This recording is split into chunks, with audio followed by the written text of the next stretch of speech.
Angel Henry, welcome to the conversation today. Thank you for having me. It is a pleasure to be joining you. You're joining us from Indianapolis. I'm south of Salt Lake City in Utah. And today we're going to be talking about what companies can do to disrupt non-inclusive and discriminatory workplaces. So this DEI conversation, which I think is really, really important. It's gotten a lot of attention in recent years, which is a good thing. But we've also, like the current political landscape and social landscape in the US is messy, shall we say the least. Good word for it. And so I think we need to keep resurfacing this, and we need to keep beating this drum, and we need to make sure that this remains a priority for leaders and organizations. So I'm really excited to have this conversation with you today. As we get started, I wanted to share Angel's bio with everybody. Angel Henry is the author of Dents in the Ceiling: Tools Women and Allies Need to Break Through, which provides a firsthand account of 30+ women of color working in tech and corporate America experiences, navigating sexism, racism, bullying, forging allies, and rebounding resiliently throughout their careers. She is also the Senior Director of the Transformation Value Management Office and DEI Vice Chair at Genesis, a software company that sells customer experience and call center technologies to 10,000+ businesses in 100+ countries, orchestrating 70 billion+ remarkable customer experiences annually. Now, I could go on, but I'm going to pause there, Angel. Anything else that you would like to highlight in particular related to your background, your personal context, and or your company before we dive on into the conversation? Just that I'm actually been fortunate enough to really launch Angel Speaking Inc. And so now I'm doing that full time because this work is so needed, and because of the phenomenal results that we've had from the book and the subsequent research. So yeah, I'm full-time consulting now. Wonderful. Very good. Why don't we start with the book? We talk about the glass ceiling, right? Oftentimes that's something that's been discussed over and over and over again. Yeah. You talk about dents in a concrete ceiling. Maybe explain that a little bit, and how is that different than this glass ceiling metaphor that we often talk about? And perhaps, what's the difference between the plight of women in the workforce or in leadership generally versus women of color? Exactly. Yeah. No. So ideally, if your readers, hopefully listeners, if you're able to pop on the video, you'll see the background of the book cover behind me, and it essentially is illustrating the different levels that exist in the workplace for women in general.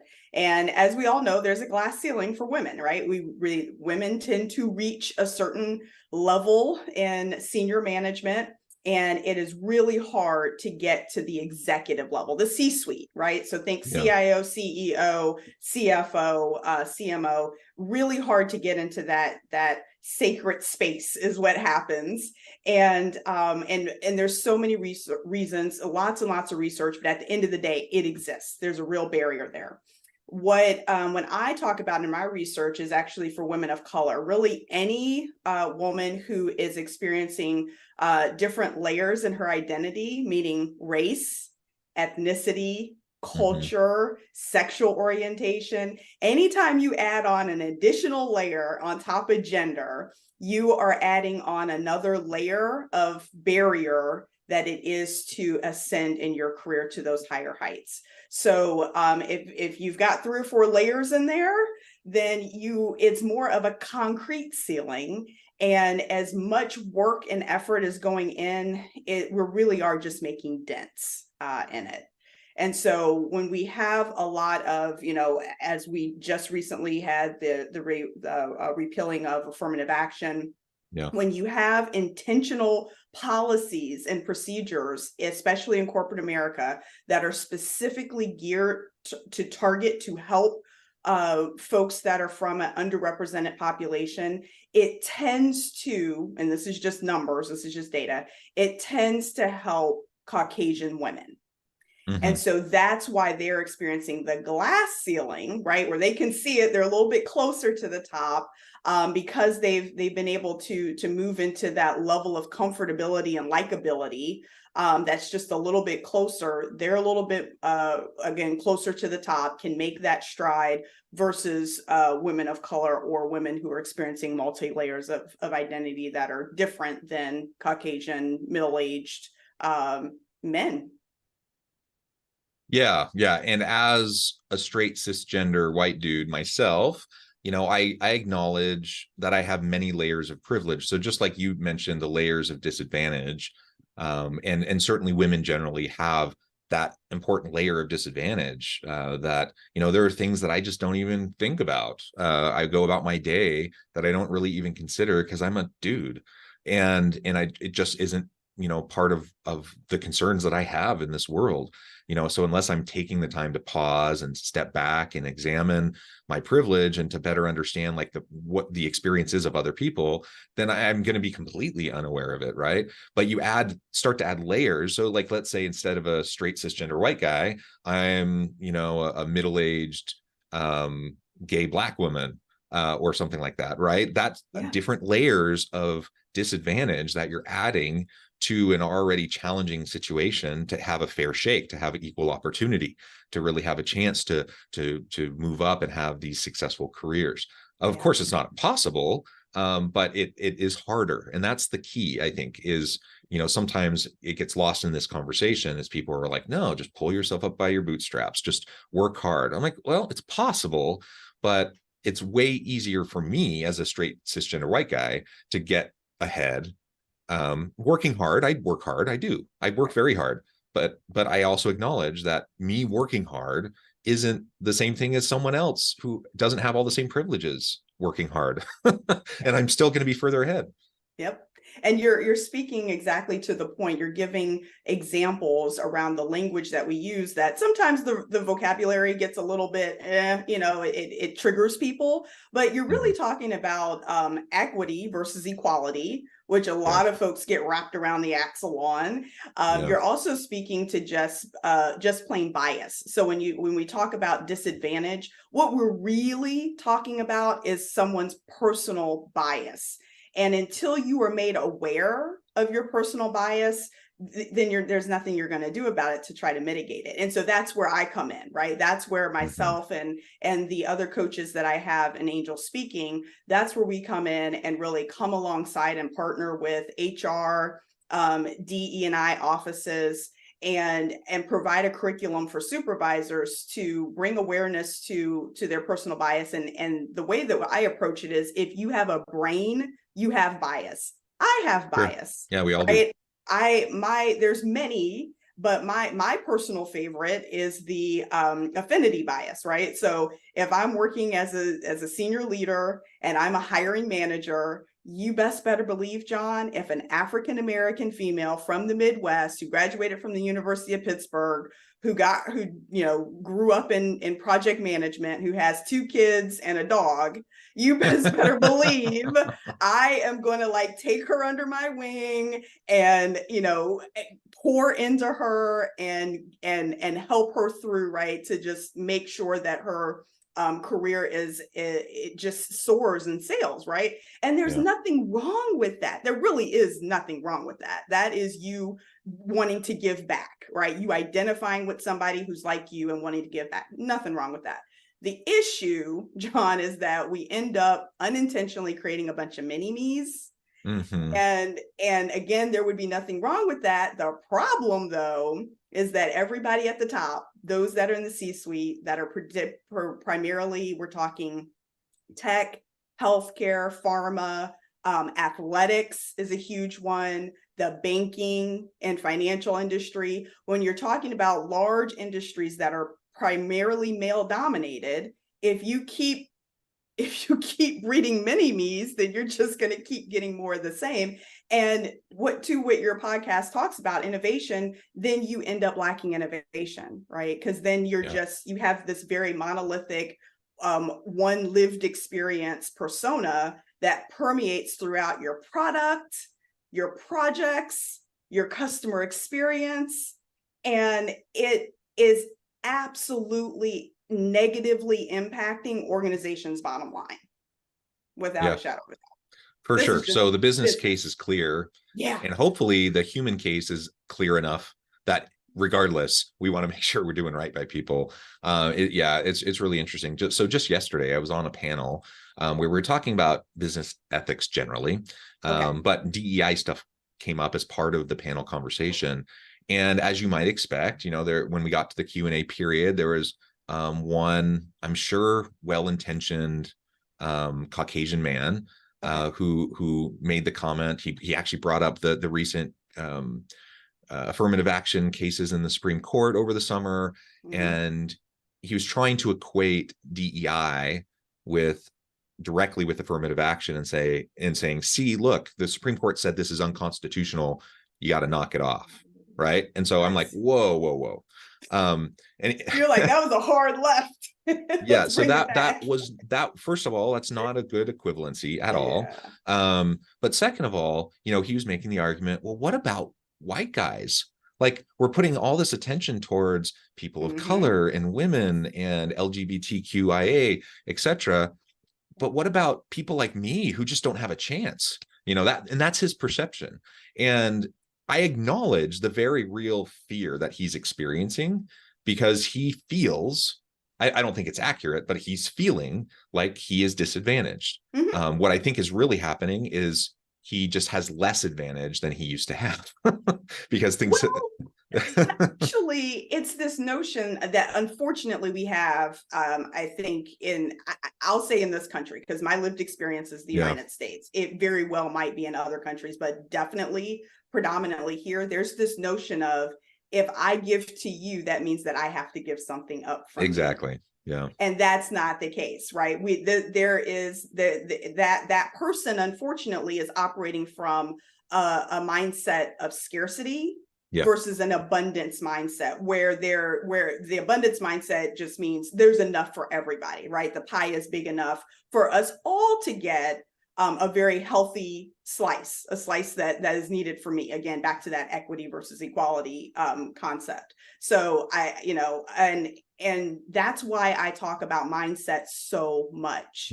I start with the agile mindset framework. Everything that we do, all the executive coaching, the education, everything is based on this 4-step pillar of agile mindset, which is learn, actually execute and do, get feedback, and then do a retrospective, right? Like lessons learned, like what went well, what didn't. I tried something, it didn't work. Okay, let me pivot and go and maybe I do throw it out, or maybe I just need to course correct. And I think that's why organizations really love what we're offering, is you're not all in. You don't have to be all in. It's like, hey, no, look, just give us 3 months. Let's get me to your supervisors.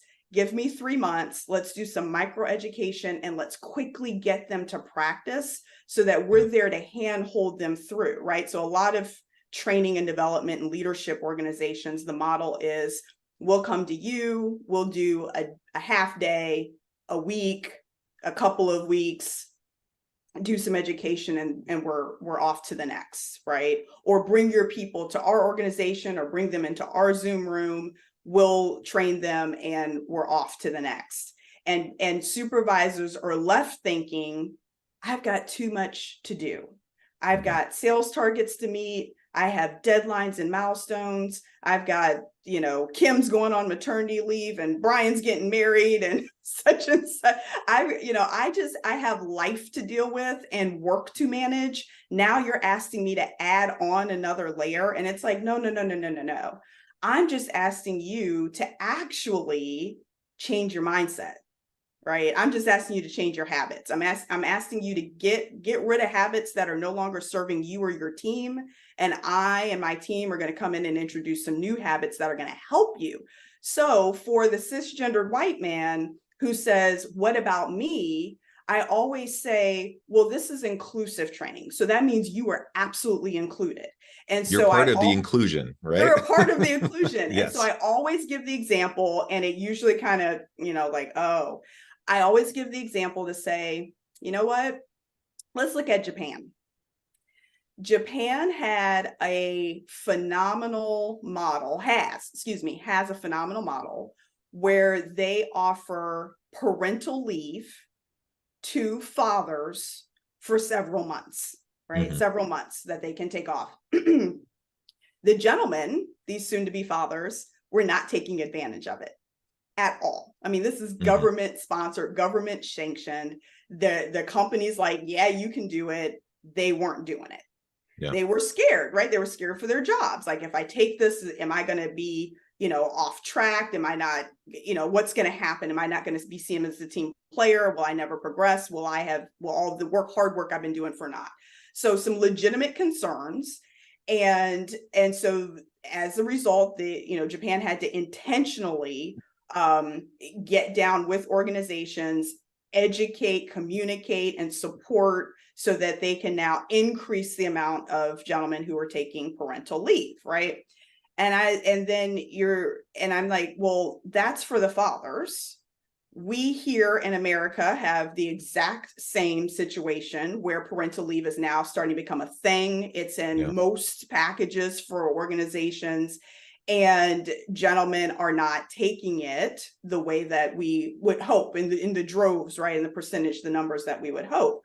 So when we come in and we do inclusive training and we're like, hey, John, you just had a baby and you're back to work and it's only 3 weeks. Guess what? I bet that baby isn't staying up at night. I bet that baby's keeping you up at night. I bet you're struggling to get to work on time or even make it to your Zoom room on time, right? I bet you're tired. Hey, how about me as an inclusive supervisor take these new tools that I learned and help create a specific work structure for you that maybe changes your hours, maybe puts you on a different project. So that way you still feel valued, that you're a part of the team, that your career is on track, but it's modified to fit your now new life circumstances. That's what inclusion looks like for everyone. Yes, absolutely. And I'm going to cite the Barbie movie here for just a moment. Oh dear. I haven't seen it. Caveat, I haven't you seen it. haven't seen it. I'm going to see I was it. super skeptical. I was Okay. super skeptical, but my daughters wanted to see it. I went with my daughters. I'm like, oh my goodness, this was actually really good. And they handled like the gender stuff very well. And there's a bit throughout, and it becomes a major plot point about Ken, wanting to take over Barbie land and introduce the patriarchy, right? Okay, I can't wait to see this now. Yeah, so it's very geniusly done. But so as I was in this meeting yesterday, this panel, and this gentleman, I'm sure very sincere. I've heard the same kind of comment from many other white men. I know that it's a very real concern that they have. And yet I think it's missing some key components here. And one, it's like you just said, inclusion's for everybody. Like creating an inclusive community and a culture of belonging and psychological safety, that is for everybody. And when it's a rising tide lifts all ships, right? And so as you're doing this better for everyone, it's going to be better for the white guy, just like anyone else. Exactly. But the other thing I think about is like pervasive patriarchy and how damaging that can be. And a lot of times we talk about patriarchy and the harm it does towards women, and it absolutely does, and it disproportionately negatively impacts women. But there are lots of negative impacts of patriarchy on men.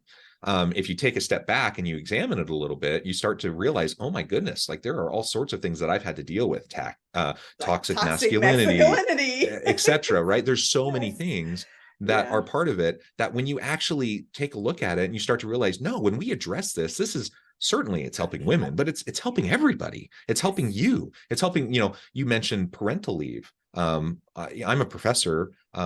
Thankfully, my university in recent years has added parental leave to the benefits package. I have 6 children. That came after all of my children.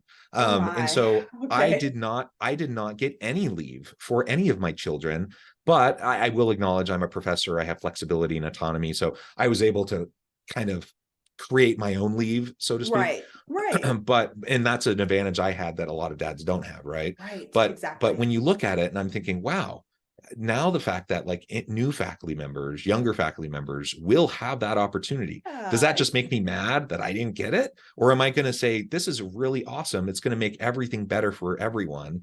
And for your children. right? And For the for my next children. generation. We're doing the Exactly. hard work now, Yeah. busting down the barriers now, talking about things that we were told don't talk about. We were told don't talk about politics, don't talk about your personal life, keep that at home. Whatever you got going on, we don't need to hear about it. You check all that at the door, and then you can pick it back up when you leave at 5 o'clock. So we're changing the paradigm. That whole narrative is just busted out the moment we tell folks that we want them to bring their authentic selves to work.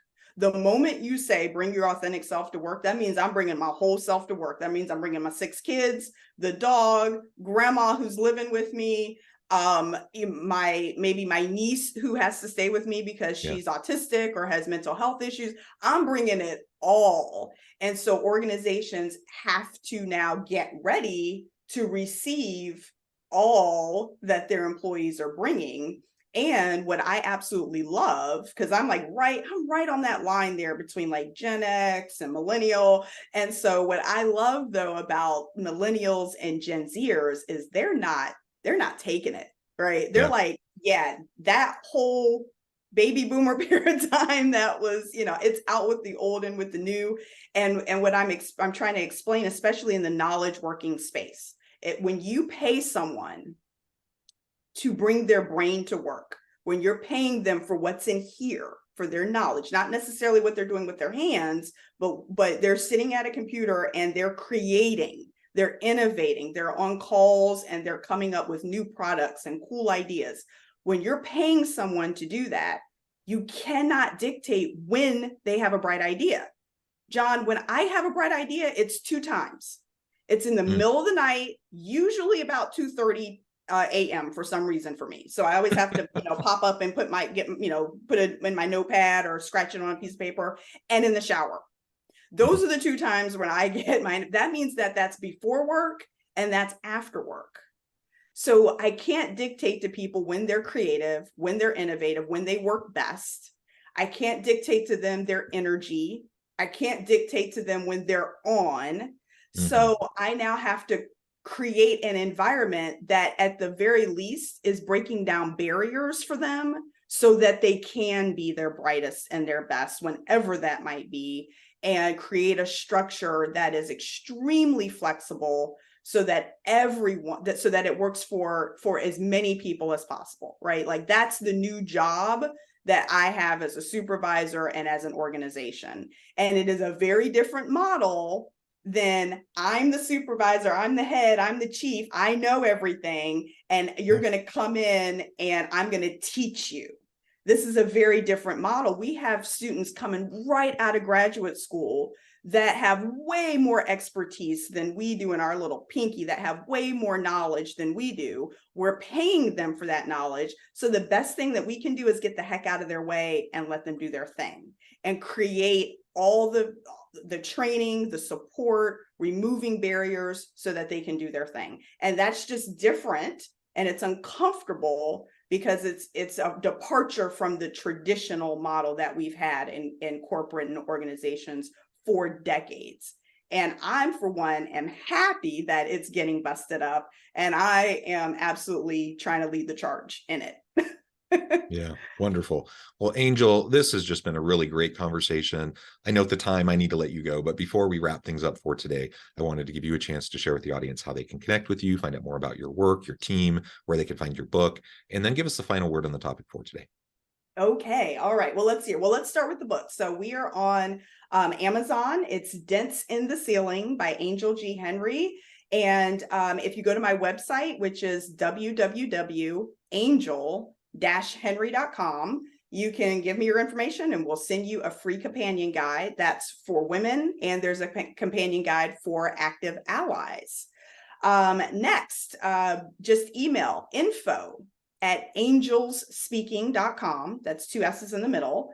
And we will share our, again, what we call our bridge offer, right? Again, give us 3 months, 10 to 12 of your supervisors, and give them some micro training and some hand holding and some light executive coaching, group coaching, to where they can help be a catalyst in your organization for, again, inclusive training. And we are leading with multi-generational workforce, hybrid workforce, and making sure that we have a pipeline for women that can move into the executive ranks.